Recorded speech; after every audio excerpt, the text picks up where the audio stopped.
Recently, a journalist has stepped forward to talk about how uncomfortable they were interviewing Blake Lively in 2016. Norwegian interviewer Christy Flaw, who goes by Kirsty, has uploaded her 2016 interview with Blake that was so uncomfortable it made her want to quit her journalism career. Kirsty posted a video simply called "The Blake Lively Interview That Made Me Want to Quit My Job" to her popular YouTube channel earlier this week, and viewers have been left horrified by the 4-minute long footage. In the clip, Blake is promoting the movie Cafe Society and is joined by her co-star Parker Posey. Now, this movie came out in July 2016, and the interview would have taken place around the same time. Now, Blake had actually announced her pregnancy at the Met Gala that May, but appears to take offense when Kirsty starts the interview by congratulating her on her little bump. "Congrats on your little bump," Blake mockingly says back to Kirsty, who visibly isn't pregnant. And also, one of the worst things we've now found out is that Kirsty is actually infertile, so this comment hurt her even more. Appearing to purposely exclude Kirsty from the conversation,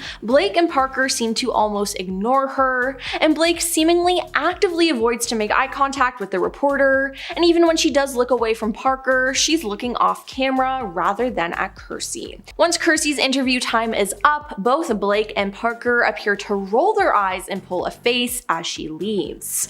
Now, it was extremely rude and horrible, and people in the comments called them out. Now, in 2013, Jesse Eisenberg did an interview with Romina Puga promoting his new film, Now You See Me. The interview started out rough, but it seemed like Jesse and Romina were both being sarcastic and dry to each other on purpose. Now, this included Jesse insulting her, saying he wouldn't want to find her in a crowd, and that she was the carrot top of interviewers. It seemed like the two were in on it, but afterwards, Romina made a blog post saying, "So I was just humiliated by Jesse Eisenberg. When the 5-minute interview, more like self-esteem butchering, were finally over, I went behind a curtain to wait for the memory cards from the interview. I peeked around the curtain to ask Jesse about his neighborhood in New York. He lived a few blocks from where I used to live, and he immediately says, 'You're still here.'" Now, Jesse was widely slammed on social media for the interview, in which he came across as arrogant and was seen mocking the journalist's questions.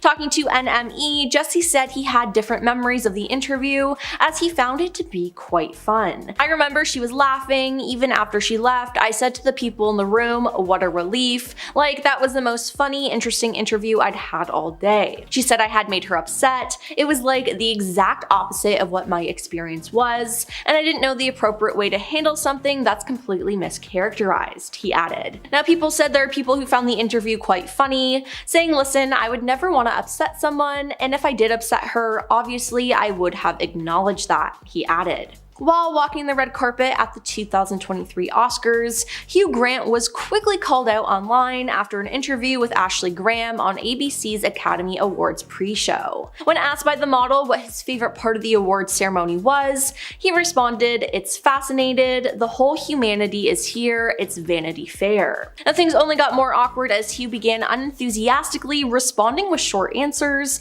such as saying he wasn't rooting for any nominees in particular, and stating that he couldn't remember the name of the tailor who worked on his suit. Now, the interview concluded with Ashley asking him about appearing in one of the night's nominated films, Glass Onion: A Knives Out Mystery, in which he made a cameo as the partner of Daniel Craig's detective character. "Well, I'm barely in it," he stated. "I'm in it for about 3 seconds." Now, on top of that, when asked if he had fun shooting the Knives Out sequel, he simply responded with, "Almost." Now, Twitter went crazy calling out his behavior, as it was just a plain awkward exchange. Now, reflecting on the situation a few months later, Ashley told the Sunday Times, "I could tell he didn't want to be there, that was obvious. Before, we were chatting, he was very pleasant, then we started rolling and he was like, 'I don't want to be here,' and I was like, 'Okay, work with me, I get it, but like, work with me.' I was trying my hardest to be my nice, upbeat self, and he gave me what he had," she said. In 2016, Vin Diesel derailed his interview with YouTuber Carol Maria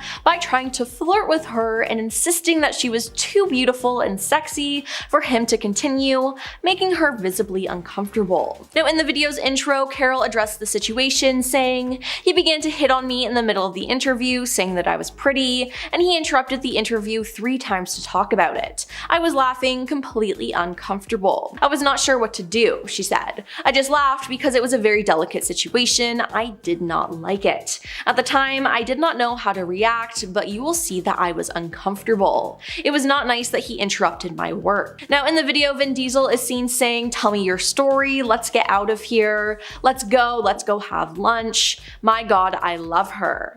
Now Carol attempted to get things back on track, only for Diesel to derail the interview once again over their shared love of the game Dungeons & Dragons. "Guys, really, look how beautiful she is," he said. "You guys think this is a joke? How am I supposed to sit here while I'm looking at such beauty? She's so beautiful. I'm in love with the interviewer." Yeah, that's definitely not the way to talk to an interviewer. I mean, she was just trying to do her job. Plus, he was married and had children at the time of this interview.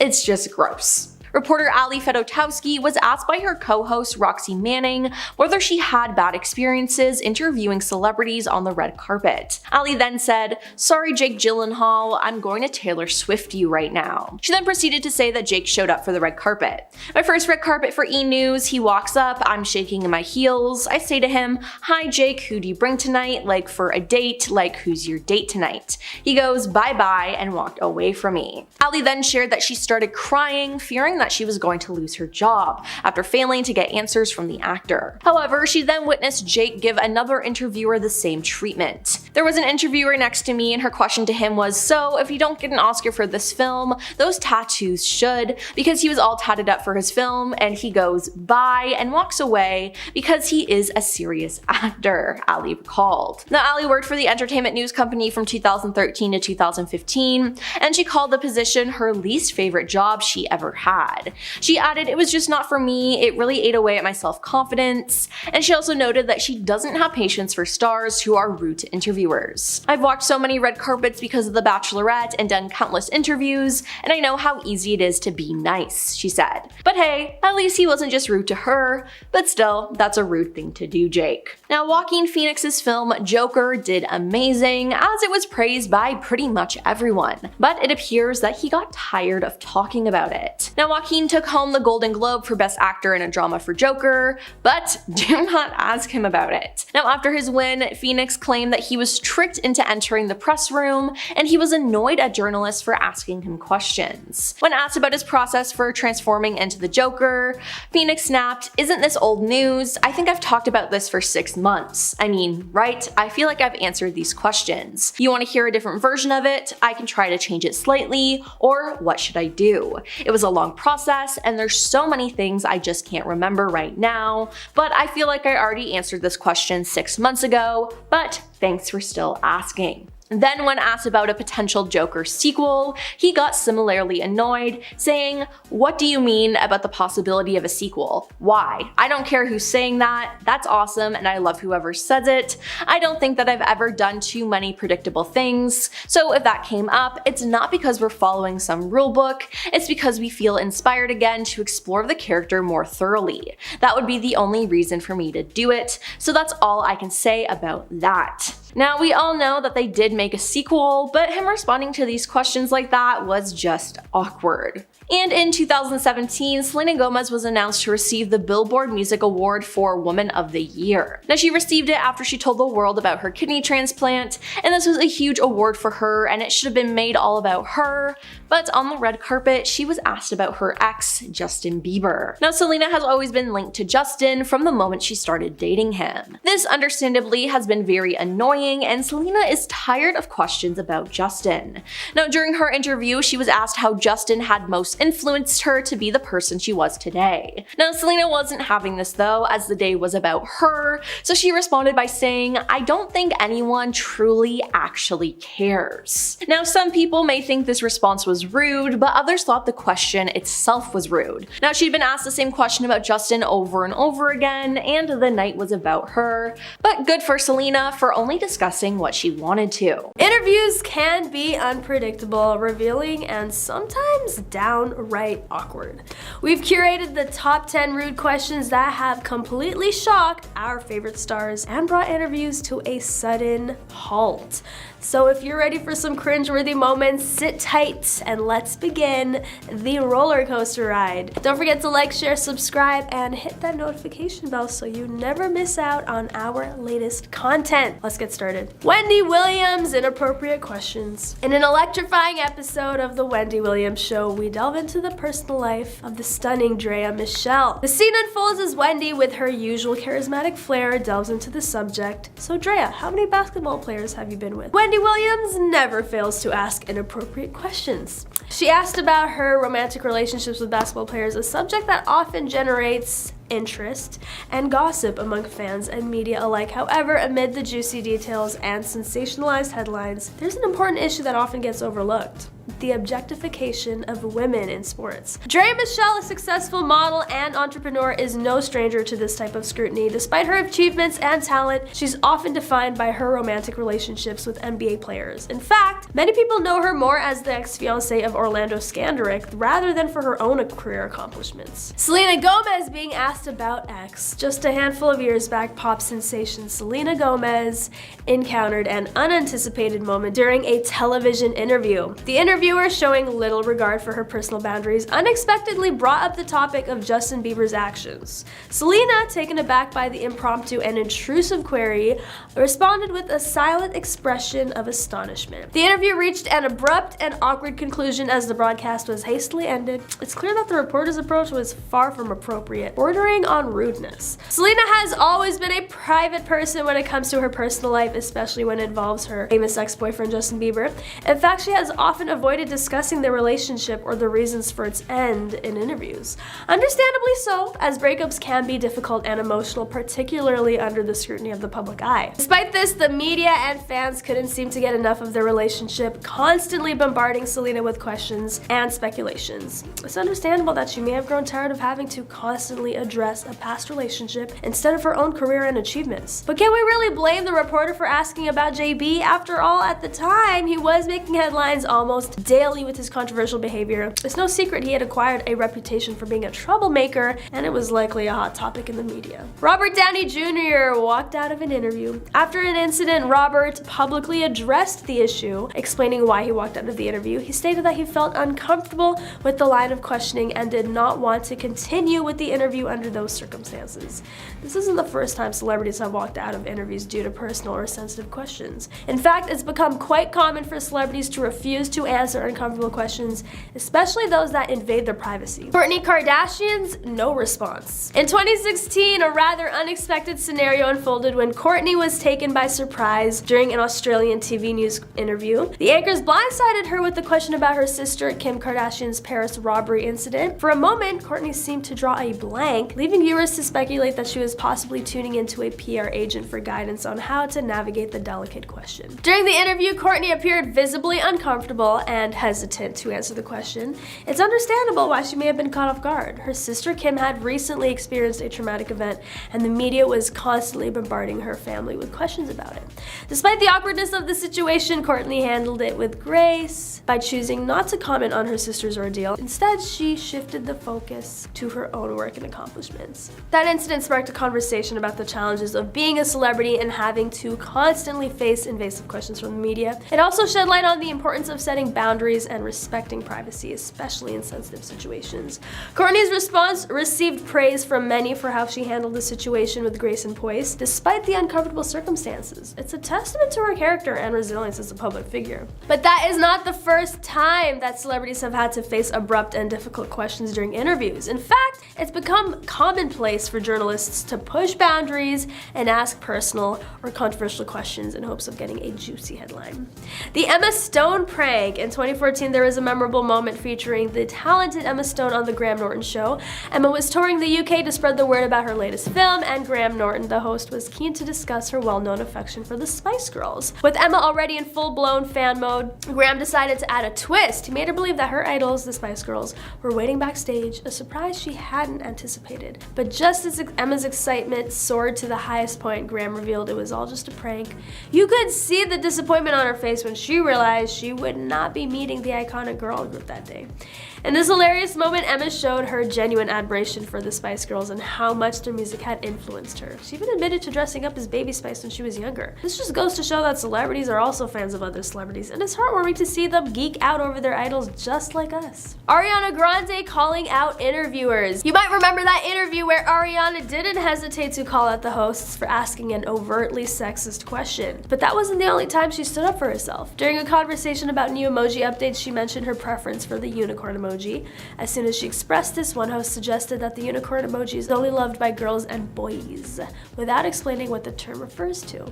In response, Grande quickly advised the Power 106 FM hosts to familiarize themselves with the idea of equality in what can be seen as an awkward situation. She managed to keep herself calm and collected, a reaction many of us would find difficult to maintain in similar situations. You may be wondering how someone like Ariana managed to stay so composed and collected in such a situation. The answer is quite simple. She's always been an advocate for equality and fairness. This incident was just one example of her standing up for what she believes in. In fact, Grande has been vocal about many social justice issues, including sexism, racism, and LGBTQ+ rights. She's used her platform and influence to bring attention to these important issues, often through her music. One of the most notable examples is Grande's song God is a Woman, which sparked conversations about gender roles and empowerment. The music video for this song featured powerful imagery of women taking control and challenging societal norms. It's a clear message from Grande that women are strong and capable and should not be limited by traditional gender roles. Dakota Johnson and Ellen DeGeneres. Let's talk about a certain interview that may have left us thinking that this lady might not be best suited for the media rounds. Fast forward to 2019 when Dakota had a little tete-a-tete with Ellen DeGeneres. It seems there was a bit of a mix-up over a birthday invite. Upon receiving a playful jab from Ellen hinting that she was left off the guest list for Dakota's 30th bash, Dakota clapped back, "Actually, that's not true, Ellen.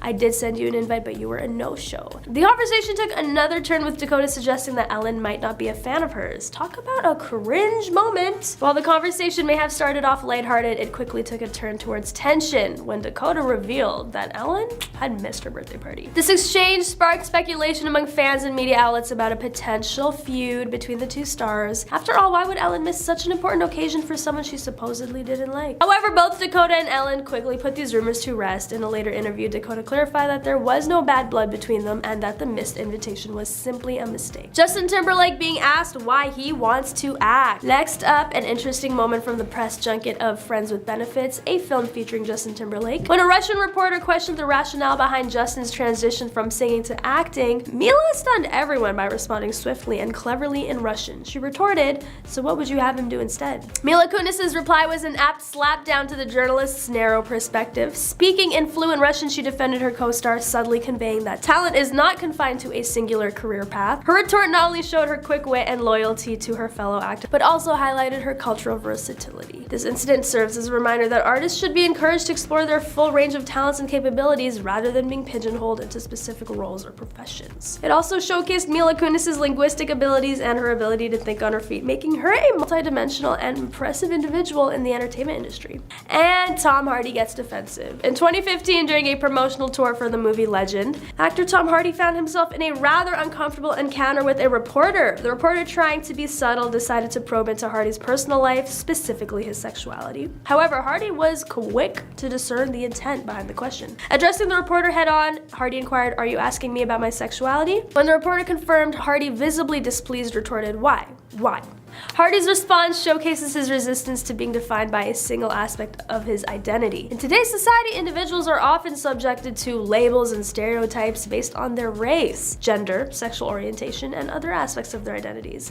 This can be seen in the media, where celebrities face constant scrutiny and pressure to conform to societal norms and expectations. Hardy's reaction to the reporter's question highlights the importance of not reducing someone to a single aspect of their identity. Each person is complex and multifaceted, and it's unfair unfair to place them in a box based on one characteristic. Samuel L. Jackson mistaken for Lawrence Fishburne. The pinnacle of awkward moments surely has to be an interviewer getting the identities of their interviewees wrong. And this situation occurred even before the interview had properly begun. The ever memorable Samuel L. Jackson didn't hesitate to correct this reporter when he mistakenly identified him as Lawrence Fishburne. At first, Jackson played along, asking the interviewer to clarify which commercial he was referring to. Then he allowed a rather uncomfortable silence to prevail before finally revealing it was actually Lawrence Fishburne who starred in the commercial. This was a cringeworthy moment indeed. The interview incident mistaking Samuel for Lawrence serves as a reminder to always do proper research and make sure you have the correct information before interviewing someone. Hello. Not only did that mistake cause an awkward moment, but it also showed a lack of professionalism on the part of the interviewer. Number 10, Mike Tyson. So I had trouble landing on just one interview to mention when it comes to this man. He is someone who seems to just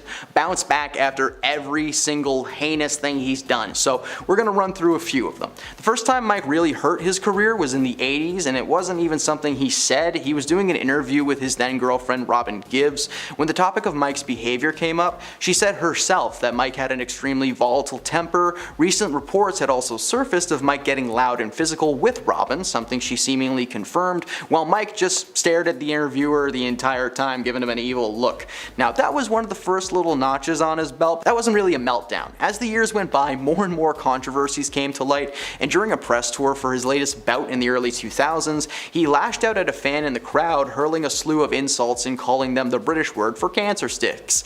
It starts with an F and it rhymes with maggot. The clip became viral overnight and placed his career in jeopardy, but he finally drove that nail into the coffin on CP24's Breakfast Television in 2014. After somehow maintaining enough relevance to get a one-man show, Mike was sitting down with host Nathan Downer to promote when the interview took a hard left and it went from "so what's the show about" to "so should you even be allowed on stage, you monster?" That's not what he actually said, but apparently that's what Mike Tyson heard, because he stopped answering questions and would instead hurl sarcastic insults. The F word is once again his favorite and just throws it at him. I don't know if you've noticed, but Mike hasn't been on the news much since then, and probably for a good reason. Number 9, Paula Abdul. Q13 Fox News. In 2012, famous judge and British bad boy Simon Cowell decided to fire his fellow X Factor judge after she went on Fox News and made herself sound like a little bit of a fool. During an interview with Q13, things started out a little rocky thanks to some audio issues causing Paula to hear a station in Texas instead of their own. When they eventually got everything up and running, Paula was just as confusing as she was with the original issues. The interviewers were trying to ask her about her visit to Seattle, where Simon claims that the worst singers that he has ever encountered dwell. Instead of defending the city, Paula doubled down and agreed with Simon. It's not the statement though that landed her in the hot seat, it was actually just the way that she was speaking. Paula had always been a little bit animated in her life, using arms a lot when speaking to people, but she was particularly slurry and seemed like she was under the influence of something. This was just one of several interviews where Paula is noticeably woozy. Simon Cowell has actually claimed the only reason she was invited to host on the X Factor in the first place was to see if she would bring in the American Idol viewers, and when that didn't pan out, he realized the right move to make was to let her go because she's not great on television. Of course, Paula was mad about this and confronted Simon several times, only making that meltdown bigger and bigger. Number 8, Robert Downey Jr. Being a part of the Marvel Cinematic Universe means a ton of interviews. Now, Robert had the fortune of playing Iron Man for 10 years, being featured in 11 movies. While doing press for his second round with the Avengers in 2015, he had the misfortune of speaking with a legendarily terrible interviewer, Krishnan Guru Murphy, on Channel 4. Now, I've talked about this guy in other videos for making Quentin Tarantino walk out of an interview, and he is making a return for something pretty similar. The interview is uncomfortable from the very beginning. Krishnan stumbles through his questions as quickly as he can, with Robert doing his best just to keep things smooth. Instead of asking questions about the movie though, Krishnan decided to probe Robert about his life in prison and with substance control issues. Now, at first, he's okay and answers the questions, but then Krishnan brings up his dad and asks if he feels that he escaped his dark past. Robert is visibly anxious and begins breathing pretty heavy to keep himself calm. He asks what they were doing there, and then the team said goodbye.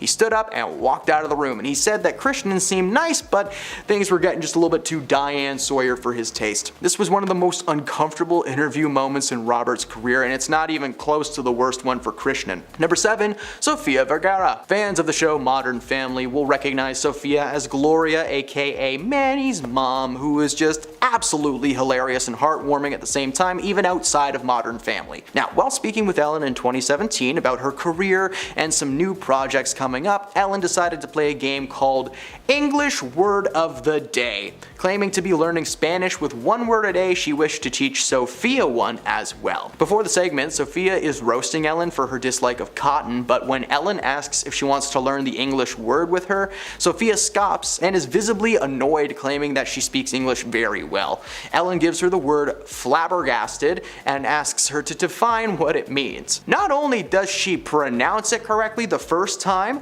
but she knew exactly what it meant. Ellen follows it up with discombobulated, which left Sofia confused and thinking pretty hard. Now, she butchered the word, and while she seemed to be taking things in stride, it turns out Sofia was so frustrated with participating in this game, as she is a bit self-conscious when it comes to her accent. A lot of people consider the segment to be a little bit racist and more cringe-inducing than fun. I've seen the clip. That's accurate. Number 6, Joaquin Phoenix. We understand a dedication to your craft, and Joaquin Phoenix is just a prime example. This dude's acting career has been going steady since he first appeared in the 1989 comedy Parenthood when he was in his teens. Now, while he is seen as one of the greatest actors in recent history, his reputation on set was a little tarnished thanks to a freak out while filming the 2018 solo flick Joker. He appeared on Jimmy Kimmel Live to promote the shoot when Jimmy plays a behind-the-scenes clip of Joaquin getting loud and angry at a man named Larry, and the constant whispering behind the cameras before dropping a few F-bombs and storming off this set. When the cameras came back to the studio, Joaquin was frozen in shock and clearly not expecting that clip to ever see the light of day. He is not having a good time. He explained that Larry was a cinematographer who teased Joaquin off set earlier in the day, calling him a diva and referring to him as Cher. In fact, if you're watching the clip and during the outburst, you can actually hear him say, "You want to call me Cher? How is that an insult?" He then explained that there is a lot of pressure on set, especially in a closed space, like the apartment from the scene that they were filming. He apologized to the audience for having to see him behave like that, which, was met with applause. Because at the end of the day, he's a performer and no harm came from the outburst or the meltdown, and honestly, if Larry's cool with it, so are we. Number 5, Nicolas Cage. The most unhinged man in Hollywood history. One of the few people who somehow managed to star in billions of movies, but has barely seen or kept a cent of that money. During a press junket in 1990, Nick went on a talk show called Wogan to discuss his latest project, Wild at Heart. When the host Terry Wogan announced Nick Cage, he entered with karate kicks, a front flip, somersault. He threw wads of cash at the audience because, hey, he's Nick Cage, why not? And when he finally sat down, moments before the interview actually began, he asked if he could take his jacket off. He proceeds to take his jacket off and the shirt underneath of it, because if people thought Nick Cage was all together, they were proven wrong during this interview. Despite the content being relatively tamed, the entire time you can just see sweat glistening off of Nick's chest, because guess what? Wearing a leather jacket on your bare chest is beyond uncomfortable, especially when there are lights aimed at you. Now sure, it might look cool until you take it off and you just have a heat rash. Nick's always been unhinged, but this meltdown during this interview was truly unique. His behavior in the 90s was apparent and well documented thanks to him literally being in like 2 movies a year. Number 4, Christian Bale. Christian is a very versatile actor, physically and of course skill-wise. He's able to shrink and grow his physique seemingly at will. He's played everything from a skinny substance addict to Batman in 2008. Christian starred in the 3rd film of the Terminator franchise, Terminator Salvation, and while he was filming a scene, director of photography Shane Holbert apparently just moved into Christian's eyesight, and this caused Christian to snap out of character and into defense mode. The now infamous audio clip of Christian screaming at Shane to make matters worse, anyone trying to calm Christian down were met with an equally swift verbal lashing. While the cinematographer was just checking a light to make sure that it was in the right place, like doing his job, Bale made it his mission to share his intense feelings with the entire crew. When the audio leaked, Bale apologized for his actions and told the world to praise the crew for their work. Now while the movie turned out okay visually speaking, the project project as a whole is remembered as a terrible Terminator movie, and he gets pretty uncomfortable when he talks about it on stage. Number 3, Paris Hilton. Paris is the originator of the phrase famous for being famous, because this woman made headlines many times over the years for a little bit of everything. In 2011, Paris appeared on ABC to discuss her career, her personal life, and the recent situations she had been dealing with involving stalkers. During the interview, she revealed a few things about her life that had previously been speculated, like the fact that she used a higher-pitched baby voice on the show Simple Life, but had a much deeper and serious tone in real life. But the conversation eventually ventures into uncharted waters. The interviewer asked Paris if she felt that her former friend and protege, Kim Kardashian, had overshadowed her in the eyes of the media. Paris says nothing, looks to her publicist, and goes to stand up. They almost wrapped the interview entirely, but eventually things simmered down and they were able to clear up the air. However, the moment stuck with fans of Hilton immediately and begged the question, why is she so uncomfortable talking about this? And it's because it's true. Well, it turns out the world answered the question for her, because Kim Kardashian's show, Keeping Up with the Kardashians, made it big, and Paris Hilton's show was cancelled after one season. So, there you go. Number 2, Tom Cruise. Matt Lauer is not just a terrible person who turned out to be a creepy creepo. He was once a popular talk show host in the early 2000s. During an interview with Tom Cruise in 2005, the topic of his scientific beliefs came up that quickly sent Tom into a rant about psychiatry, and somehow the topic got into Ritalin and pseudosciences. I don't know, Tom yelled at Matt about knowing more than him about psychiatry, like he had some inside information that he was secretly a therapist, who knows. The interview came at the height of Tom's pretty public descent into chaotic badness, becoming very famous for his outlandish beliefs and his wish to push them onto other people. The highlight of the interview came when Cruise was asked about his previous criticisms of Brooke Shields taking anti-sad time pills, to which he responded by calling her a glib. I looked up the definition of that word, and it means fluent and voluble, but insincere and shallow. But this was only one of the several interviews from 2005 that I wanted to discuss today, especially with Tom Cruise. Good lord, that was a rough year for him. When he was with Katie Holmes, he was a nutcase. Just ask Oprah. I mean, ever since the mid-2000s, his career has mainly been Mission Impossible, with only a few small roles to fill the gaps here and there, not the Hollywood superstar that he was aiming to be. And at number 1, my favorite entry, Bobcat Goldthwait. Allow me to start the entry by doing an impression of Bobcat. Thank you. Bobcat may not be much of an actor these days, but in the 80s and 90s, this man was dominating the film and comedy scene. His zany brand of over-the-top, high-energy performance was so well received by any and all who saw him. I can still hear his voice echoing in my head whenever I think of Police Academy. In 1994, comedian Arsenio Hall invited his longtime buddy Bobcat onto his talk show, which unfortunately was in its final days on the air. When he heard the cancellation, Bobcat decided to send a message to the big brains that made the decision, because he spray painted the word Paramount on the wall behind him, throws furniture around, breaks TV screens, all the while Arsenio is just sitting back and laughing. When they returned from commercial, the set was in ruins, and despite that, Arsenio joked that he was like, the worst part is I have to pretend like I'm mad at him. Joke's on him, that wasn't the only talk show meltdown he partook in. A few years after this, Bobcat set a chair on fire on the Jay Leno show for no reason, just for fun. Like he was standing there just going, fire. He was fined over $3,000 and made to replace the chair. Oh, and in case you haven't noticed, he hasn't been asked to be on any talk shows recently.